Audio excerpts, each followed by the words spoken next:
put just a rough piece of paper up here along with my Syrah. And if you guys feel like checking it out, because it is a unique medium, and these are expensive actually. They cost, this box is really super cheap for 20 bucks.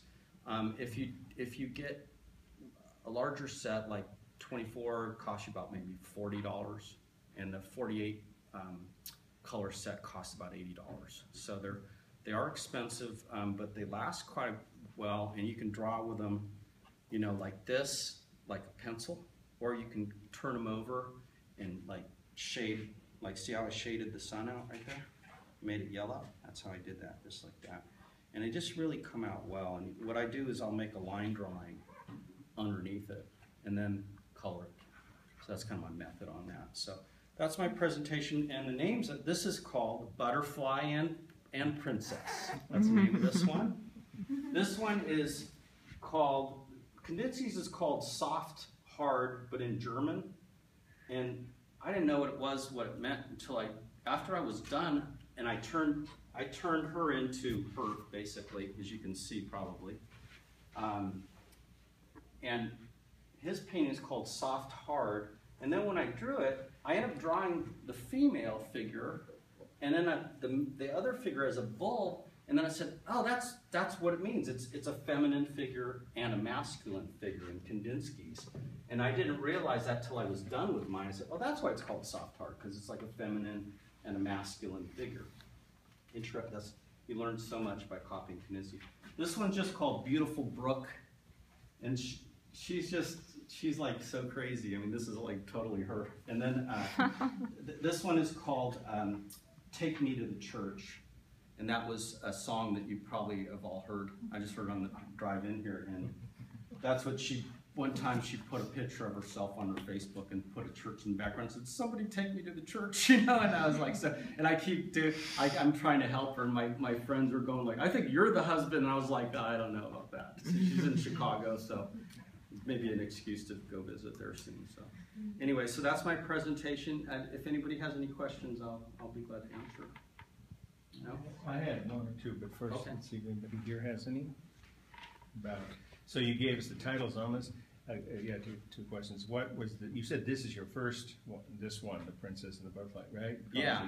So how long ago, when did you do that? I've done all these in, I probably did this one about a month ago. So these are all from the last month. Oh, yeah. I did this one about a month ago. The next question is, how many of these have you done, or how many years have you been doing it? So I just started. I just started doing a month ago. I have a couple more in progress. I think at least two or three. And this one I made about a month ago. How long did it take you to do, let's say, for instance, this one or the one with the Take Me to the Church one?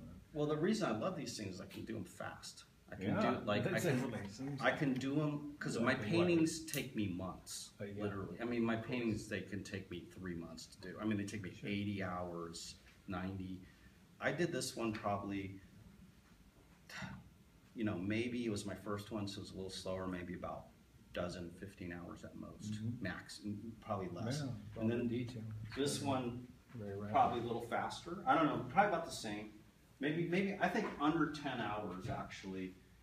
And then I think I did probably 1, 2, 3, I'd say under 10 hours for each of those. And then Aaron's Take Me to Church, I spent a little more time on that. Probably spent about 15 hours on that one, or 20, you know, no more than that. But for me, that's nothing in compared to a painting. That's why I just started doing them, because I have all these paintings that I finish, and I have all these unfinished paintings, and it just drives me crazy because I'll finish a painting like 90% finished, and then I'll be like, oh, that one's almost done. Well, I'm going to start a new one, and then the 90% one sits there for like months sometimes, and I'll spend a day on it and finish it. But these I love because I sit, I just finish them off. So did you get any special, not training like by a professional person, but did you take any kind of a seminar or online thing to learn how to use this medium? What I did is I read some articles. Get up to speed. I read some articles, and I think I did watch a video, a brief one. Yeah. It was just, I think it was like how to make a mouth not look funny in Conte crayons was was the video. It was like about 3 minutes, and it says, you know, you can make your mouths look really funny with Conte crayons, and this is how not to do that. And he just showed it, but I'd already done mine. I was done with it already. But then I kind of self-taught. Yeah, I might have used it a little bit. Yeah, in fact, I used the method that he said to use, which was, he said, draw a dark line around the mouth, and then color it in, you know, and I thought, like, well, that's what I did, so I guess I was okay, yeah. you know, and then prior to that, my buddy John, who sort of taught me how to draw last year, he kept saying, you need Conte crayons, you need to get Conte crayons, you need to get, and then I got some for Christmas, and my dad has dementia, and he was staying with us, and we don't know what he did with them, they're gone. I had like a set of 48, like, this meant like 3 times as many as that, and it was like so beautiful, and he just, I don't know what he did with it. We can't find If he didn't eat them, no, you would. No, he didn't eat them. He would have gotten sick. sick. They were all wrapped up. So I got some more. I got some more recently, and that's when I started doing this. When I bought, you know, I replaced them because I just wanted to use them. I'd never used the ones my dad took. I'd never used. They're still packaged. Are any of these on display somewhere, or for sale, or otherwise on a website, or any other way of? I for your own interest and your friends. I have them on my. I think I put them. I have a Facebook page called Artist Brett. If you want to write that on the Brett. sideboard as I get ready to shift gears into the lecture, we could do that. If people want to check it out, yeah. The only other thing I was going to mention, and you brought this up with the painting of Take Me to the Church, with the buildings in the background.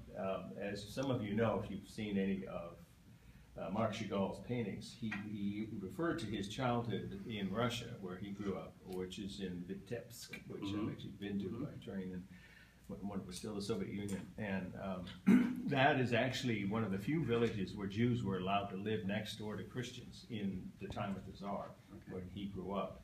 And so he actually was Jewish, but he had a lot of Christian friends. So his paintings show a lot of churches, but they also occasionally show synagogue or otherwise a rabbi or something. You probably noticed that, but absolutely. So those churches do fit within that context. In fact, I'm glad you mentioned that, because in fact, the Oh God painting, his Oh God painting is actually just this figure in black and white, but it does have this church in the background. And it was one he painted before he became Catholic. He said he had no problems with his family. His father was a farmer, well-known Jewish.